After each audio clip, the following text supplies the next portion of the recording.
বন্ধুরা, আমার পিছনে দেখতে পাচ্ছেন বিশাল এই আকাশ। এই আকাশের যে বায়ুমণ্ডল রয়েছে, সেই বায়ুমণ্ডলের বাইরে রয়েছে বিশাল মহাকাশ।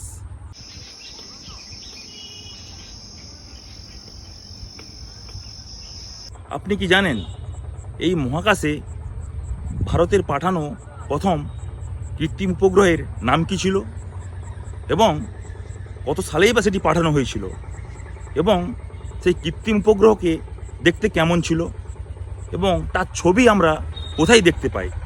আজকে এই বিষয়টি নিয়ে একটু আলোচনা করব। তার আগে আপনাদেরকে একটি জিনিস দেখাই। এই যে আমার হাতে দেখতে পাচ্ছেন একটি পুরনো দিনের 2 টাকার নোট। এটি সামনের অংশ এবং এটি পেছনের অংশ। বর্তমানে ভারত সরকার এই 2 টাকার নোট বন্ধ করে দিয়েছে। এই পেছনের দিকে যে ছবিটি দেখতে পাচ্ছেন, একটু ভালো করে আপনাদেরকে দেখাই।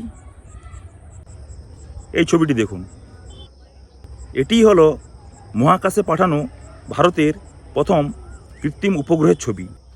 এটি আজ থেকে 50 বছর আগে, অর্থাৎ 1975 সালের 19শে এপ্রিল মহাকাশে পাঠানো হয়েছিল। ভারতের বিশিষ্ট গণিতবিদ এবং জ্যোতির্বিদ আর্যভট্টর নাম অনুসারে এই যে কৃত্রিম উপগ্রহ, এর নাম রাখা হয় আর্যভট্ট।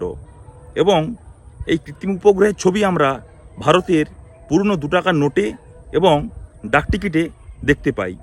এর সাথে আরও জানিয়ে রাখি যে মহাকাশ নিয়ে বৈজ্ঞানিক গবেষণা করার জন্য এই কৃত্রিম উপগ্রহটিকে মহাকাশে পাঠানো হয়েছিল।